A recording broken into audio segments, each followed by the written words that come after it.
ஒரு ஊடகவியலாளனாக முதியோர் இல்லங்களை பற்றிய ஒரு ஸ்பெஷல் ஸ்டோரி செய்யணும்னு எனக்கு ஒரு அனுபவம் கிடைச்சிச்சு. அப்படி ஒரு அனுபவம் எனக்கு முன்னாடி கிடைச்சது இல்லை, அப்படி ஒரு பார்வைகள் இல்லை. கிட்டத்தட்ட ஒரு 15 நாட்கள் நம் தமிழகத்தில், அது கிராமம் நகரம் இங்கெல்லாம் இருக்கிற முதியோர் இல்லத்திற்கு போவதற்கான வாய்ப்பு. உண்மையில் நான் பிறகுதான் தெரிந்து கொண்டேன், காடு வரை பிள்ளை அதுதான் உண்மையோ அப்படின்னு நான் யோசிச்சேன். அதோடு முடிந்து போய் விடுகிறதோ அப்படின்னு. நண்பர்களே, தாயை பற்றி பட்டினத்தார் பேசியதெல்லாம் சொல்றாங்க. அங்க பார்த்த பிறகுதான் நம் சமூகம் எப்படி இருக்கிறது, நம் சமூகத்திற்கு இன்னும் என்னென்ன மாற்றங்கள் தேவைப்படுகிறதுன்னு தெரிஞ்சுக்கிட்டேன். ஏதோ அனாதைகள் மட்டும் முதியோர் இல்லத்தில் இல்லை, பணம் இல்லாதவங்க மட்டும் முதியோர் இல்லத்தில் இல்லை, வசதி படைத்தவர்கள் கூட தங்கள் பெற்றோர்களை முதியோர் இல்லத்தில் விட்டுட்டு போனதை பார்க்கிறேன். ஒவ்வொரு பெரியவர்களுக்கு, தாய்களுக்கு ஒரு கனவு இருக்கு, ஏக்கம் இருக்கு. இன்னும் அந்த ஸ்பெஷல் ஸ்டோரியில நிறைய முதியவர்களை போய் பேட்டி கண்ட போது, அவங்க முதியோர் இல்லத்தில் போய் சேராம இருக்கலாம், ஆனா அவங்க இல்லங்களில் ஒரு முதியோர் இல்லம் போன்றுதான் ஒரு அனுபவத்தோடு இருப்பதாக பதிவு செஞ்சாங்க. என்ன இது, நம்ம சேவை பற்றி பேசுறோம், ஏன் இப்படி இருக்கிறது அப்படின்னு ஒவ்வொருத்தர பார்க்கிற போது ரொம்ப அதிர்ச்சியா இருக்கு. நிறைய தாய்மார்களுக்கு வருத்தம் இருக்கிறது. நான் உங்களோட எல்லாம் பேட்டி கண்டேன், பேசினேன். பையன் அனுப்பிச்சிட்டான். இன்னும் சொல்லணும்னா, ஒரு அம்மா சொன்னாங்க, 10 கிலோமீட்டர் தள்ளி தான் அண்ணா நகர்ல இருக்கான் பையன், ஆனா என்ன அழைச்சி இங்க அனுப்பிச்சிருக்கான். நான் நிறைய தாய்மார்கள் என்கிட்ட பகிர்ந்து கொண்டது வருத்தம் இருக்கு. ஆனா என்கிட்ட சொன்னாங்க, என் புள்ள நல்லவன் தாங்க, மருமக தான் சரியில்லை, தாய்க்கு பிள்ளைய காட்டி கொடுக்கிறதுக்கு வரல, மனசு வரல. ஆனால் பெற்றோர்கள், அப்பா சொல்றார், என் புள்ள என்ன இது பண்ணிட்டான். அதுல ஒரு வித்தியாசமான ஸ்டோரி. அமெரிக்காவில் வேலை பார்த்துட்டு இருக்கிறார் பையன். அவர் வரதா சொல்றாரு. ஒரு 2 மாசமா ஒரு அம்மா, என் புள்ள வரப்போறான், அமெரிக்காவிலேருந்து வரப்போறான், என் புள்ள அமெரிக்காவிலேருந்து வரப்போறான் அப்படின்னு அந்த அம்மா காத்துக்கிட்டே இருக்கு. புள்ள வந்தார்.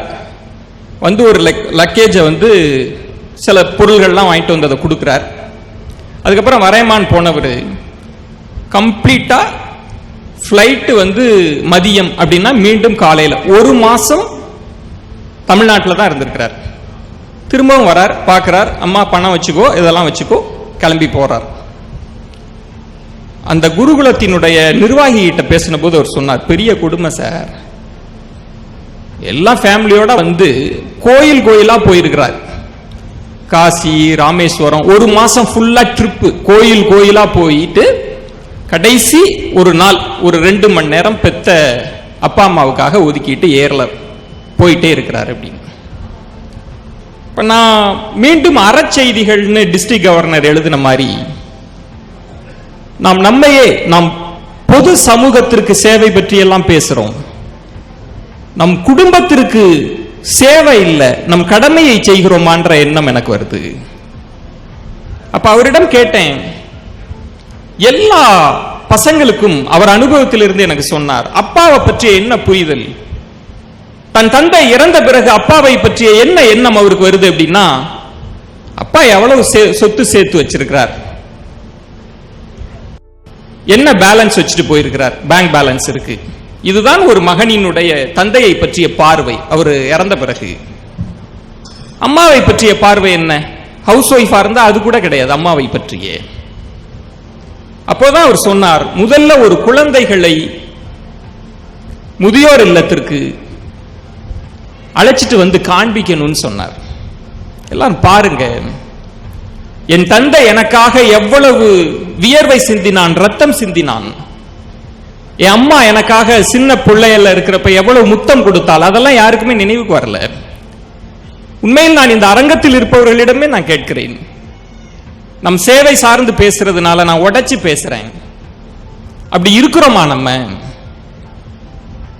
ஒரு சொத்து அப்படின்னு வந்தால், சேவை பற்றி பேசுற போது, விட்டு கொடுக்கிறத பத்தி பேசுறப்ப, பணம் என்கிற ஒரு கமாடிட்டி உங்களை உடைச்சிரும். அண்ணன் தம்பி கடைசி வரைக்கும் பேசாம பிரிஞ்சு போன உலகத்தையும் நம்ம பார்க்கிறோம்.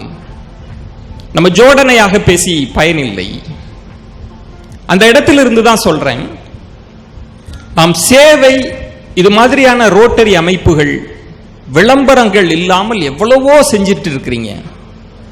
உண்மையில் அப்படி ஒரு மனிதர் ஒரு பொது சேவையில நிறைய விஷயங்கள் செய்கிறார் அப்படின்னா, கட்டாயம் நாம் நன்றி சொல்ல வேண்டியது அந்த தனி மனிதருக்கு மட்டுமல்ல, அவருக்கு பின்னணியில் இருக்கிற அவங்க குடும்பத்துக்கு தான் சொல்லணும். அதுக்காக நீங்க கரவுள் எழுப்பணும். உண்மையிலேயே இவ்வளவு தூரம் நீங்க சேவை சார்ந்து செஞ்சிருக்கிறீங்கன்னா அந்த ஃபேமிலி அலோ பண்ணுதுன்னு அர்த்தம். நண்பர்களே, சேவை செய்யறது, உதவி செய்வது, அதெல்லாம் நம்ம மீண்டும் மீண்டும் சொல்லிட்டே இருக்க தேவை இருக்கு, சொல்லிட்டே இருக்க வேண்டிய அவசியம் இருக்கு, இன்சிஸ்ட் பண்ணிட்டே இருக்க வேண்டிய தேவை இருக்கு.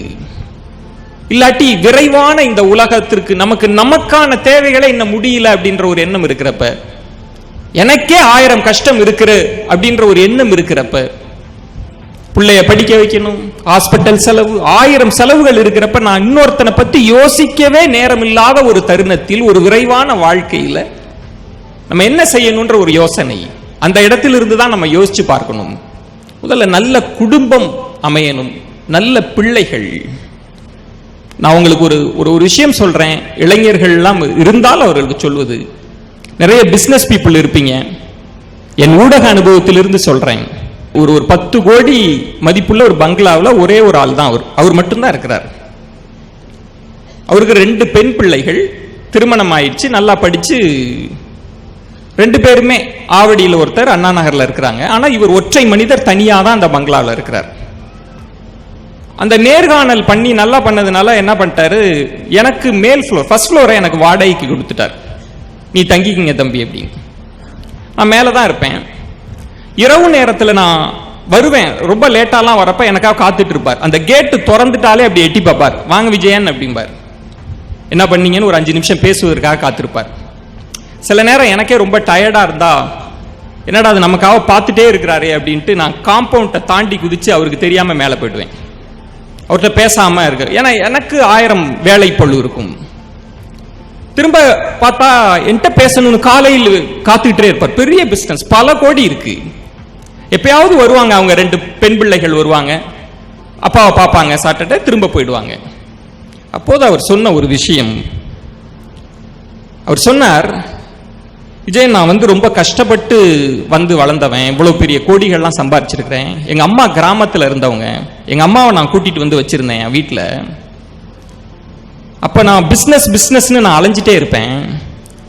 நானும் இதே மாதிரி நைட்டு கதவை திறக்கிறப்பே எங்க அம்மா எழுந்திரிச்சுக்கும், டே வாடா அப்படின்னு பேசும், ஏதாவது பேசும். டே நம்ம கிராமத்துல அந்த அந்த அந்த அந்த எழுத்த விட்டு புள்ள இப்பதான் வயசுக்கு வந்திருக்காண்டா, அவனுக்கு கல்யாணம் ஆயிடுச்சாண்டா, ஏதாவது பேசும். நான் சும்மா இருமா அப்படின்னு நான் சொல்லிடுவேன். திரும்ப காலையில கிளம்புற போது எழுந்திரிச்சிட்டு இருக்கும். அது என்கிட்ட சொல்லும், டே இந்த எழுத்தாப்புல இருக்கிற மருதீஸ்வரர் கோயிலுக்கு போயிட்டு வரலாண்டானோ. நான் கார் அனுப்பிச்சு விடுவேன், ஏமா கார் டிரைவருக்கு போயிட்டு வாமா அப்படின்னா, டே நீ கூட வாடா அப்படின்னு சொல்லும். நம்ம அப்படியே இருந்துட்டு இறந்து போச்சு. அப்பெல்லாம் எனக்கு பெருசா ரிக்ரெட்லாம் இல்லை. ஆனால் என் அம்மா சொன்ன ஒவ்வொரு வார்த்தையின் வலியையும் வார்த்தையின் அர்த்தத்தையும் இந்த முதுமையில் என்னால் உணர்ந்து கொள்ள முடிகிறது, தனிமையில் என்னால் உணர்ந்து கொள்ள முடிகிறது. எனக்கு இப்ப புரியுது. அப்ப சொன்னார் விஜயன், பாசம், அன்பு, கருணை எல்லாம் சொல்றோம். என் பெண் பிள்ளைகள் என்கிட்ட பாசமா இல்லை அப்படின்னு நான் கோவப்பட மாட்டேன், அவங்க மேல எனக்கு வருத்தம் இல்லை. காரணம், நான் அவர்களுக்கு பாசம்னா என்னன்னு நான் காண்பிக்க கற்பிக்க நான் மறந்துட்டேன். ஓடுகிற ஓட்டத்தில் பணத்தை தேடுகிற வேட்கையில் நான் மறந்து விட்டேன் அப்படின்னார். அதனாலதான் சொல்லுவேன், இந்த அரங்கத்தில் பெரிய பெரிய பிசினஸ் பீப்புள்லாம் இருக்கலாம், பெரிய பெரிய சேவைகள் செய்யக்கூடிய பெரியவர்கள்லாம் இருக்கலாம். முதலில் உங்கள் குடும்பத்தில் இருந்து உங்கள் சேவையையும் உங்கள் கருணையையும் நீங்கள் தொடங்கணும். நான் முதல் உங்களுக்கு செய்கிறேன். ஏன்னா நீங்க நன்றாக இருக்கிற போதுதான், நீங்கள் ஒரு ஆலமரம், நீங்க மகிழ்ச்சியாக இருக்கிற போதுதான், நீங்கள் இன்பமாக இருக்கிற போதுதான் உங்களை நம்பி ஒரு 1000 பேர் சந்தோஷமா இருக்க முடியும். நண்பர்களே, இந்த கருணை, சேவை, இந்த மாதிரியான விஷயங்கள் எல்லாம் நம்ம செய்கிற போது, நம்ம வாழ்க்கையை செய்கிற போது ஒன்று நினைவில் வச்சுக்கோங்க, பல நேரங்களில் சோர்வு வந்துடும், பல நேரங்களில் அயற்சி வந்துடும். என்னடா இவ்வளவு தூரம் செய்யறேன், என்ன நமக்கு கிடைச்சிச்சு அப்படின்லாம் தோணும். நான் அந்த இடத்தில் தான் என் அனுபவத்தை சொல்றேன். எல்லா மனிதர்களும், இந்த சின்ன வயசுல எனக்கு கிடைச்ச ஒரு அனுபவம், எல்லோருமே வாழ்க்கையை பற்றி தெரிந்து கொள்ள வேண்டும் என்றால், இந்த வாழ்க்கையை புரிந்து கொள்ளணும்னா, மகாபாரதத்தில் ஒரு உண்டு, ஒரு ஒரு ஒரு ஒரு குறுங்கதை உண்டு. ஒரு பிச்சைக்காரன் ஒரு உதவி கேட்டு வரான். தர்மன் சொல்கிறான், சரி நாளைக்கு வா உனக்கு நான் உதவுறேன் அப்படின்னு சொல்றான். நாளைக்கு வா தரேன் அப்படின்னு. உடனே அதை பார்த்த பீமன் முரசடிக்கிறான். என் அண்ணன் காலத்தை வென்று விட்டான், என் அண்ணன் காலத்தை வென்று விட்டான்னு முரசடிக்கிறான். தர்மன் என்ன, எதுக்காக இதை சொல்ற அப்படின்னு அவன் சொல்றான், அவன் உதவி கேட்டு வந்தான், உடனடியா நீ கொடுக்காம நாளைக்கு வான்னு சொன்ன, அடுத்த நொடி நாம் இருப்போமான்றது தெரியாது. அதுதான் இயற்கையின் சூட்சமும். நீ என்ன நினைக்கிறன்னா, நாளைக்கு வர நீ உயிர் வாழ்வன்னு நம்புற, காலத்தை வென்று வாழ முடியும்னு நம்புற, அதனால நாளைக்கு வான்னு சொல்லி இருக்கிற. அப்போதான் தர்மன் யோசித்தானாம், தான தர்மம் செய்கிற அந்த சிந்தனை வருகிற போதே உதவி செஞ்சிடணும், அந்த சிந்தனை வருகிற போதே கொடுத்துடணும்.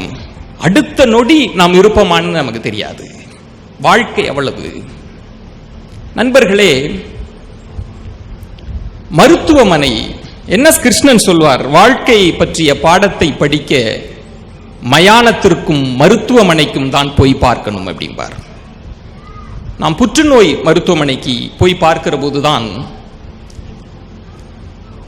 வாழ்க்கை இவ்வளவு துயரமானதா, வாழ்க்கை இவ்வளவு மோசமானதா, ரொம்ப வலி நிறைந்ததான் நான் நினைச்சேன். டாக்டர் சாந்தாமாவை இன்டர்வியூ பண்றதுக்காக போயிருந்தேன். புற்றுநோய் வந்துருச்சுன்னா பெருசா சிகிச்சை செய்ய முடியாது, விட்டுட்டு போறவங்க பல பேர் இருக்கிறாங்க. ஏன்னா ட்ரீட்மெண்ட் கொடுக்க முடியாது, ரொம்ப வலி, பெயின்ஃபுல். அந்த மாதிரி சொல்றாங்க. இருக்கிற வரைக்கும் பலரை வலி இல்லாம, பல பெற்றோர்களை விடுகிற புற்றுநோயாளிகளை விடுறப்ப சொன்னாங்களாம், வலி இல்லாம எங்க அப்பா போகணும் டாக்டர், அதுக்கு பார்த்துக்குங்க, அதுதான் என்னால் செலவு செய்ய முடியல அப்படின்னு. அந்த அம்மாவினுடைய வாழ்க்கையை நான் இன்டர்வியூ பண்றேன் பேசும் தலைமைக்காக. அதுல நான் பண்ண ஒரு சிறப்பான இன்டர்வியூ, முத்து சார் கூட இருக்கிறாங்க, அவங்க உங்க குடும்பத்தை சேர்ந்தவர் நினைக்கிறேன், அவருக்கு கூட மீண்டும் ஒரு கரவொலி எழுப்பணும். சார் கூட சொன்னாங்க, ஊடகம் கவனிக்காமல்லாம் இல்லை, தேடி தேடி நாங்க பார்க்கிறோம், எங்க வேகம் குறைவாக இருக்கலாம், ஆனா தேடி நல்ல மனிதர்கள் நாங்க கண்டுபிடிச்சிருவோம்.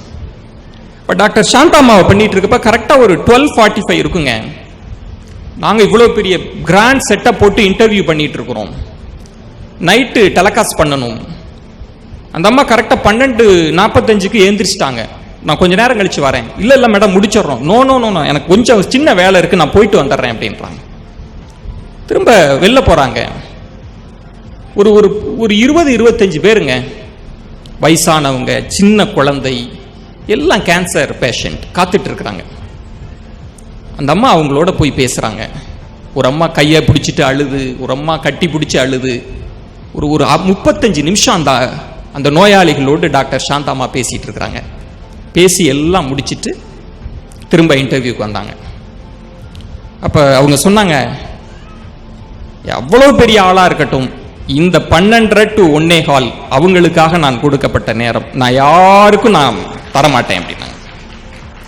அப்ப நான் அவங்கள்ட்ட கேட்டேன், எவ்வளவோ உயரிய விருதுகள் உங்களுக்கு கிடைச்சிருக்கு, எவ்வளவோ பாராட்டுகள் வாங்கி இருக்கிறீங்க, இந்த உலகம் உங்களை கொண்டாடுது, நீங்கள் வாங்கிய விருதுகளிலேயே நீங்க ரொம்ப நெகிழ்ச்சியா உணர்ந்த விருதுன்னு எதை நினைக்கிறீங்க அப்படின்னு. அந்த அம்மா சொன்னாங்க, இந்த விருதுகள்லாம் வெறும் என்ன, ஒரு மரத்தால் செய்யப்பட்டது, இது ஒரு பொருள், அவ்வளவுதான், ஒரு ஜட பொருள். ஆனால் உணர்ச்சியோடு ஒரு 30 பேர் கண்களில் கண்ணீர் வழியே என் கரத்தை பிடிச்சிட்டு அப்படியே இன்னைக்கும் நெகிழ்ச்சியாக இருக்கிறாங்கல்ல, இதுதான் நான் வாழ்க்கையிலேயே வாங்குற பெரிய விருது அப்படின்னா. நான் அதைத்தான் சொல்லுவேன். நண்பர்களே, நீங்கள் செய்யக்கூடிய உதவிகள், இந்த அமைப்பு செய்யக்கூடிய சேவைகள், இது அப்படியே ஜடமாக ஜடப்பொருளாக ஒரு உயிரை உங்களுக்கு திரும்ப வரணும்லாம் அவசியம் இல்லை, அப்படி இருக்கணும்லாம் அவசியம் இல்லை. ஆனால் எங்கோ ஒரு மூலையில் யாரோ ஒருவரினுடைய இதயம் உங்களுக்காக துடித்துக் கொண்டிருக்கும். யாரோ ஒருவரினுடைய கண்களில் இருந்து கண்ணீர் உங்களுக்காக வெடித்துக் கொண்டிருக்கும். அதுதான் இந்த ஒரு விஷயம். நீங்க அதை நோக்கித்தான் மெல்ல மெல்ல நகரணும் அப்படின்னு நான் நினைக்கிறேன். நண்பர்களை, குழந்தைகள்லாம் இருக்கக்கூடிய இடம், அடுத்த தலைமுறை இருக்கக்கூடிய இடம், நம்ம ரொம்ப முக்கியமாக நம்ம நினைக்கிறது இந்த பெருசா பலருக்கும் ஏன் பல விஷயங்கள் போய் சேரல அப்படின்றப்போ, எனக்கு ஒரு என்னுடைய அனுபவம் உங்கள்கிட்ட இவ்வளவு பெரிய அரங்கன்றதுனால நான் ஷேர் பண்றேன். இந்த லஞ்சத்தை பற்றிய ஒரு ஸ்பெஷல் ஸ்டோரி பண்ணணும் அப்படின்னு அசைன் பண்ணாங்க. தமிழ்நாடு முழுவதும் லஞ்சம் எப்படிலாம் வாங்குறாங்க அதை பத்தி ஒரு ஸ்பெஷல் ஸ்டோரி பண்ணுங்க அப்படின்னா எல்லா ரிப்போர்ட்டர்ஸும் ஸ்டோரி அடிச்சு ஹிடன் கேமரா வச்சு ஸ்டோரி அடிச்சுட்டே இருக்கிறாங்க. ஒரு 10 நாள் நான் பார்த்துட்டே இருக்கிறேன். எப்படி மனிதர்கள் பாருங்க, ஒரு அம்மா பசங்கள்லாம் கை விட்டுட்டான், வேற வழி இல்லை, 100 ரூபா ஒரு நாளைக்கு 100 ரூபா வட்டி, 100 ரூபான்னா 10% வட்டின்ற மாதிரி வாங்கி பிளாட்ஃபார்ம்ல காய்கறி விற்கிது. அந்த காய்கறி விற்கிற அந்த அம்மாட்டேந்து ஒருத்தன் ஒரு கிலோ கத்திரிக்காய் லஞ்சமா வாங்குறார் ஒரு அதிகாரி. தர்பூசணி பழம் விற்கிறவன்ட்டேந்து தர்பூசணி வாங்குறாங்க. சரி, மார்ச்சுவரி போனா அங்க லஞ்சம் வாங்குறாங்க. இது மாதிரி எல்லாம் 10 ரூபாயிலிருந்து பல கோடி வரைக்கும் லஞ்சங்கள் வாங்குற ஸ்டோரி எல்லாம் பார்த்துட்டே இருக்கிறேன். அதுல ஒரு அம்மா, பத்திரப்பதிவு அலுவலகம் நினைக்கிறேன், சமீபத்தில் ஒரு 4 மாதத்துக்கு முன்னாடி அந்த ஸ்டோரி வந்திருக்கும். ஒரு அம்மா, வயசான அம்மா, ரிட்டையர்ட் ஆக போகுது ஒரு 4 மாசத்துக்கு முன்னாடி, 10% கேட்டுட்டு இருக்கு. அவன் சொல்றான், என்னம்மா ஒரு டாக்குமெண்ட் மாத்தி கொடுக்கறதுக்கு இவ்வளவு கேட்குறீங்களே, அது என்ன எப்படி பேசுது அப்படின்னா, சுதந்திரம் எனது பிறப்புரிமைன்னு திலகர் சொன்னார்ல, இது லஞ்சம் எனது பிறப்புரிமைன்னு நினைச்சுக்கிட்டு பேசுது. கொடுத்தா கொடுங்க சார்னு அவ்வளவு தெனாவட்டா பேசுது. இதெல்லாம் ஹிடன் கேமரால ஸ்டோர் ஆயிட்டு இருக்கு. அந்த பணம் கொடுத்த அடுத்த கணம் பிடிச்சிட்டாங்க லஞ்ச ஒழிப்புல. அந்த அம்மா மயக்கம் போட்டு விழுந்து, அப்புறம் தான் தெரியுது அந்த அம்மாவுக்குங்க ஒரு 100 வியாதி இருக்கும் போல இருக்கு. சுகர் இருக்கு, பிபி இருக்கு, நடுக்கம் இருக்கு. இவ்வளவு இருந்துகிட்டு அது லஞ்சத்துல பேசுது. கேமராமேன்ட்டே காசு தரேங்குது. பணம் வாங்கணும்னு இருந்த வேட்கை மாட்டினோடனே அதுக்கு ஒன்றும் புரியல. என்னை விட்டுரு, என்னை காமிக்காத, என் பேர் கெட்டு போயிரும்லாம் பதறுது. ஷூட் பண்ணிட்டு இருக்கிறாங்க. கத்தி கதறி முகத்தெல்லாம் மறைச்சுக்கிட்டு போகுது வெளியில. நான் பார்த்தேன், எனக்கு என்ன தோணுச்சுன்னா, ஒரு 10 நிமிஷத்துக்கு முன்னாடி லஞ்சத்தை வாங்குறப்ப அந்த அசிங்கம் தெரியல, மாட்டின பிறகு அசிங்கப்படுதுங்க அது. நான் அப்பதான் நினைச்சேன், ஒருவேளை இந்த லஞ்சத்தை கூட நம்மளால வாங்க முடியலன்ற கில்ட்ல ரொம்ப வெக்கப்படுதா அப்படின்லாம் நான் நினைச்சேன். இந்த ஸ்டோரி எல்லாம் ஒரு 10 நாள் பண்ண பிறகு நான் என்ன நினைச்சேன்னா, நான் என் ஹெட்டிட்ட சொன்னேன், என்ன தயவுசெய்து வெளில ரிலீவ் பண்ணுங்க, இந்த சமூகம் ரொம்ப மோசமா இருக்கு. என்னங்க இவ்வளவு மோசமான மனிதர்களுக்கு மத்தியில் நம்ம வாழ்றோமா? காசு காசு பணம் பணம் ரொம்ப என் மைண்ட் சிக் ஆயிடுச்சு அப்படின்னு சொன்னேன். இந்த மனிதர்களை பற்றி எனக்கு மோசமான பிம்பம் இருந்த போது ஒரு நெகிழ்ச்சியான ஒரு சம்பவத்தை நான் சந்திக்கிறேங்க. நான் ரொம்ப சுருக்கமா சொல்றேன். இந்த டிராபிக், எங்க ஆபீஸ்க்கு பெரிய சிக்னல் இருக்கும், பயங்கரமான டிராபிக். இந்த டிராபிக்ல நீங்க கவனிச்சிருக்கலாம், அந்த குழந்தைகள் இந்த பொம்மையெல்லாம் வித்துட்டு இருப்பாங்க டிராபிக்ல. எனக்கு ரொம்ப நாள் ஒரு டவுட்டு, ஒரு மனுஷன் ரொம்ப இரிட்டேட்டடா இருக்கக்கூடிய ஒரு இடம்னா அது டிராபிக் சிக்னல் தான். அங்க போய் இந்த பொருள்கள்லாம் விற்குதே, யாராவது வாங்குவாங்களா, இப்பெல்லாம் எனக்கு ஒரு பெரிய டவுட். அதுல ஒரு சின்ன குழந்தை எங்க கார்ட்ட என் ஜன்னலை தட்டுது. அப்படியே என்னோட டைரக்டர் சொன்னார், அந்த குழந்தையை திரும்பி பார்க்காதீங்க, அந்த குழந்தைகிட்ட பேச்சு கொடுத்துட்டீங்கன்னா உங்களை விடாது, திரும்பியே பார்க்காதீங்க. நான் திரும்பிட்டே இருக்கிறேன். அந்த அம்மா அந்த குழந்தை ஜன்னலை தட்டிக்கிட்டே இருக்கு. அப்படி தட்டிக்கிட்டே இருக்கிறப்ப நான் திரும்பியே பார்க்கல. அப்ப அந்த குழந்தை சொல்லுது, பயங்கர வெயில் காலம், அது சொல்லுது, அண்ணே ஒரு டீ கூட குடிக்கல அண்ணே, காலையிலேருந்து தயவுசெய்து ஒரு 10 ரூபாய்க்காவது வாங்கிக்கிங்க என்ன அப்படின்றப்ப நமக்கே ஒன்று, என்னடா லைஃப் அப்படின்ட்டு ஒரு கில்ட். என்ன இப்போ என்ன நம்மளை ஏமாற்றி 10 ரூபா வாங்கி என்ன மவுண்ட் ரோடில் வீடாக வாங்க போகுது. ஜன்னலை திறந்து 20 ரூபாயை கொடுத்தேன். சில்லறையாக இருந்தது. 20 ரூபாயை வச்சுக்குமா. அந்த குழந்தை அந்த 2 பொம்மை போட்ட படம் அட்டை இருக்குல்ல, அதை எடுத்து என்கிட்ட கொடுத்துது. நான் சொன்னேன், இல்லைம்மா என் வீட்டில் குழந்தெல்லாம் இல்லை, நிச்சயமாக வச்சுக்கோ 20 ரூபாயை, போய் ஏதாவது சாப்பிடு அப்படின்னு சொல்லிட்டு ஜன்னலை மூடிட்டேன். சிக்னல் போட்டான். திரும்ப கார் மூவ் ஆகுது. திரும்ப அந்த குழந்தை பின்னாடியே ஓடியாருதுங்க. திரும்ப ஜன்னலை தட்டிக்கிட்டே ஓடியாருது. என் டைரக்டர் சொன்னார், நான் சொன்னேன்ல இதுங்கள்ட்ட நீ மாட்டினா விடாதுங்க, இது நான் சொன்னேன்ல அப்படின்னு. எனக்கு இரிட்டேட் ஆயிடுச்சு. வண்டிலாம் போகுது, இது குறுக்க வந்து ஜன்னலை தட்டிக்கிட்டே ஓடியாருது அந்த சின்ன குழந்தை. நான் திரும்ப ஜன்னலை ஓபன் பண்ணிட்டு 20 ரூபா கொடுத்துட்டேன்ல, அப்புறம் என்ன அப்படின்னு கோமாவே ரைஸ் பண்ணேன். அந்த குழந்தை சொன்னிச்சு, இல்லைன்னா எனக்கு 20 ரூபா சும்மா வேண்டாம், இந்த பொம்மையை வச்சுக்கோங்க அப்படின்ட்டு அந்த பிள்ளை சொன்னிச்சு. உங்க வீட்டில் குழந்தை இல்லைன்னா யாராவது தெருவில் விளையாண்டுட்டு இருக்க குழந்தைங்களுக்கு இந்த 2 படத்தை கொடுங்க. நான் யோசிக்கிறேன், எந்த சமூகம் இவ்வளவு மோசமாக இருக்கிறது, சாத்தான்கள் நிறைந்த உலகமாக இருக்குது அப்படின்னு நான் நினைக்கிறேனோ, அந்த உலகத்தில் தான் தேவதைகளும் உலா வந்து கொண்டிருக்கிறார்கள். அப்படிதான் இந்த அரங்கத்தை பார்க்கிறேன். நல்லோர் ஒருவர் உளரேல் நான் வள்ளுவன். ஏதோ வள்ளுவன் காலத்தில் மட்டும் சொர்க்கபுரியாக இல்லை. ஒரு மனிதன் தான், ஒரு இயக்கம் தான், ஒரு அமைப்பு தான் இந்த உலகத்தை தொடர்ந்து மாற்றுவதற்காக, சேவை செய்வதற்காக உழைத்துக் கொண்டே இருப்பார்கள். நண்பர்களே, நான் இந்த அரங்கத்தில் என்னுடைய செய்தி அப்படின்றது ரொம்ப சுருக்கமாக நான் முடிக்கிறேன். சென்னையில் இவ்வளவு பெரிய வெள்ளம் வந்துருச்சு தெரியல, அதற்கு பிறகுதான் பார்க்கிறோம். நான் மீண்டும் முதல்ல சொன்னது மாதிரி வாழ்க்கை எவ்வளவு நிலையாதது அப்படின்னா, நீங்களும் படித்திருப்பீர்கள், பெரிய பெரிய பணக்காரர்கள் கையேந்தி ஒரு ரொட்டி துண்டுக்காக கையேந்தி இருந்த காலத்தை பார்க்கிறோம். புரட்டி போட்டுருச்சு வாழ்க்கையை. என்ன நடக்கும்னே தெரியாத ஒரு வாழ்க்கையை புரட்டி போட்டது. அப்ப நாங்க என்ன பண்ணோம், தொலைக்காட்சியில முதன்முறையாக எல்லோரையும் உதவி செய்பவர்கள் எல்லாம் உதவி செய்யுங்க, நாங்க கொண்டு போய் டிஸ்ட்ரிபியூட் பண்றோம். இது ஒரு தொலைக்காட்சியினுடைய வேலையானா உண்மையில தொலைக்காட்சிக்கு இல்ல, தொலைக்காட்சி செய்திகளை தர்றதுதான். அதை விட்டுட்டு நம்ம போய் செய்வோம். செய்திகள் போடாட்டியும் பரவாயில்ல, உதவுறதற்கு நிறைய பேரை அழைக்கணும். இந்த சமூகத்திற்கு ஒரு அழைப்பு விடுப்போம், வந்து உதவுறதுக்கு வாங்க அப்படிங்கிறோம். அவ்வளவு பேர் வராங்க. இதுல மெய் சிலிர்த்த அனுபவம் அப்படின்னா, நிறைய பேர் வந்து உதவுறாங்க, கொட்டுறாங்க, அவ்வளவு பொருள்கள், அலுவலகம் நிறைஞ்சு வழியுது. அதுல வந்து நான் வெளில நின்றுட்டு இருக்கேன். ஒரு ஆட்டோ டிரைவர் வந்தார் சார். எனக்கு வந்து உண்மையில் நான் ஓப்பனா சொல்லணும்னா, ஆட்டோ டிரைவர்களை பற்றிய ஒரு மோசமான பிம்பம் எனக்கு உண்டு. நம்ம இருக்கல, ரொம்பலாம் இருக்காங்க. ஒரு ஆட்டோ டிரைவர் வந்தார். அவர் வந்து சொன்னார், சார் இந்த மாதிரி என்ன சார் இவ்வளவு கஷ்டப்படுறாங்க, இதெல்லாம் என்கிட்ட பைசாலாம் இல்லை, பணம்லாம் இல்லை, டெய்லி எனக்கு ஒரு 500 ரூபாய் 700 ரூபாய் கிடைக்கும், அவ்வளோதான் எனக்கு வருமானம், என்கிட்ட ஒரு பணமும் இல்லை உதவுறதுக்கு. என்னால் செய்ய முடிந்ததுன்னு ஆட்டோ சாவியை கொடுத்து ஒரு வாரம் வச்சுங்க சார் என் ஆட்டோவை, எங்கே முடியுமோ அங்கெல்லாம் கொண்டு போங்க, என்னால் முடிஞ்சது இதுதான் அப்படின்னார்.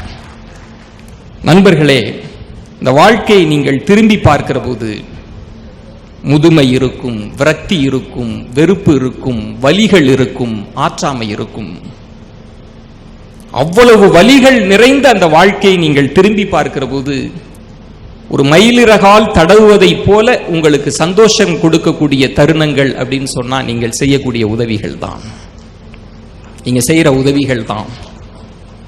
நான் பார்த்திருக்கிறேன் நண்பர்களே, ஒரு பெரிய பிசினஸ்மேன், நான் சொன்னேன்ல அந்த பெரியவர், அவர் இறந்த பிறகு நான் போயிருந்தேன். அவர் இறந்த பிறகு அவங்க குழந்தைகள்லாம் வந்தது. என்ன பெரிய கொடுமை அப்படின்னா, அந்த குழந்தைக்கு, அந்த பிள்ளைக்கு வந்து மறுநாள் +2 எக்ஸாமா. தந்தை இறந்து கிடக்கிறார். அந்த பேரப்பிள்ளை மாடியில் உட்காந்து எக்ஸாமுக்கு படிச்சிட்டு இருக்கு. அந்த பொண்ணு வந்து சீக்கிரம் முடிச்சிருங்க, சீக்கிரம் போகணும், நாளைக்கு என் பொண்ணுக்கு +2 எக்ஸாம் இருக்கு, டாக்டர் ஆகணும், அதுக்குன்னு பதட்டப்பட்டு இருக்கிறாங்க. நான் பார்க்கிறேன் 10 கோடி சம்பாதித்த ஒரு பிசினஸ்மேன். அந்த 2 மாப்பிள்ளை எல்லாம் பார்த்துட்டு இருக்காங்க. நான் ஓரமா இருந்து இந்த காட்சிகளை எல்லாம் பார்த்து கொண்டு இருக்கிறேன். நான் உண்மையில் சொன்னேன், அத்தைகிட்ட கூட நான் அதை பதிவு செஞ்சேன். போயிட்டு அவருக்குன்னு ஒன்று வச்சிட்டு இருந்தார். ஒரு நாய்க்கு அவர் வீட்டில் இருக்கும், ஒரு வேலைக்காரர், அவருக்கு அப்பப்போ உதவார் போல இருக்கவர். அந்த நாய்க்குட்டியும் அந்த வேலைக்காரரும் மட்டும்தான் அவர் தலைமாட்டில் இருந்துட்டு அழுதுகிட்டே இருந்தாங்க. அவருக்கும் அந்த வேலைக்காரருக்கும் எந்த சம்பந்தமும் இல்லை. அவர்களை இணைத்தது சேவையும் அன்பு மட்டும்தான். அந்த அன்பு இழையால் உங்க வாழ்க்கையை கட்டுங்கள், வாழ்க்கையை அர்த்தமாக்குங்கள். நான் நிறைவாக சொல்வது, ஊடகங்கள் பற்றி சொல்கிற போது ரோட்டரி அமைப்பு நிறைய செய்றீங்க. உங்கள்கிட்ட வைக்கக்கூடிய கோரிக்கையாக நான் சொல்லுவது, இனி வரக்கூடிய காலங்கள் முதுமை ஆஃப்டர் 50களுக்கு பிறகு ஆய்வுகள் சொல்வது ரொம்ப நோயோடும் நொடியோடும் ரொம்ப கஷ்டமாக இருக்க போவதற்கான எச்சரிக்கையை உலக சுகாதார அமைப்பு சொல்லிட்டே இருக்கு. எங்கள் ஊர்களிலேயே பலர் புற்றுநோயால் இறந்து போயிருக்காங்க. அவங்களுக்கு புற்றுநோயின்னு கூட தெரியாது, புற்றுநோயால் இறந்திருக்கிறாங்க. கல்லீரல் பாதிக்கப்படுது. நோய் ரொம்ப பெருசா இந்தியா போன்ற நாட்டை நம்ம அரசையே பெருசா எதிர்பார்க்க முடியாது. நமக்கு நோய் வந்த பிறகு நம்ம செய்யக்கூடிய ட்ரீட்மெண்ட் வந்து பெருசா இருக்கு, ரொம்ப அதிகமா இருக்கு, காசு கட்ட முடியல.